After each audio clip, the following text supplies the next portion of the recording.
The 2008 financial crisis, how one lie crashed the world.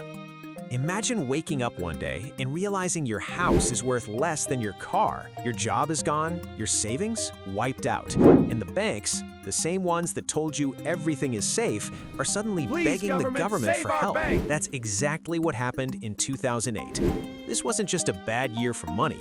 This was the moment the entire global financial system almost collapsed. And the craziest part? It didn't start with some evil genius or a secret plan. It started with regular people buying homes and banks getting greedy. So let's break this down. Let's rewind to the early 2000s. America was obsessed with one thing: buying houses.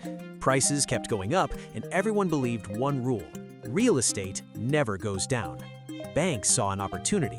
They started giving out home loans to almost anyone. No job? No problem. Low income? All good. Bad credit? We got you. These were called subprime mortgages, basically risky loans. Now here's where things got wild. Instead of keeping those risky loans, banks packed them together, slapped a fancy label on them, and sold them to investors around the world.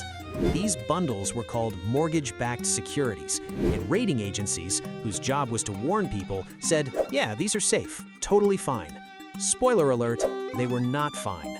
At first, everything looked great. House prices went up, banks made money, investors were happy. But then, interest rates started rising.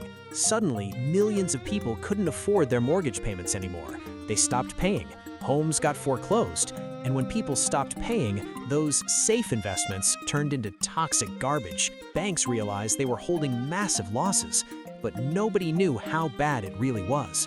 Trust disappeared. Banks stopped lending to each other. Businesses couldn't get loans. People lost jobs. The economy started freezing up fast. In September 2008, one of the biggest banks on earth, Lehman Brothers, collapsed. Boom, gone. That was the panic button. Stock markets crashed, companies failed, millions of people lost their jobs. Even people who never owned stocks or houses got hit, because when banks fall, everything falls. Now the government had a choice: let the banks fail and risk total collapse, or bail them out. They chose the bailout. Trillions of dollars were injected into the system to keep banks alive. And yeah, people were furious. Regular folks lost homes. Executives walked away with bonuses. It felt unfair because, honestly, it was. So what's the takeaway?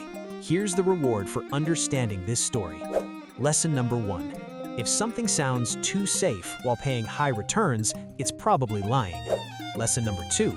Debt isn't evil, but blind debt is dangerous. Lesson number 3.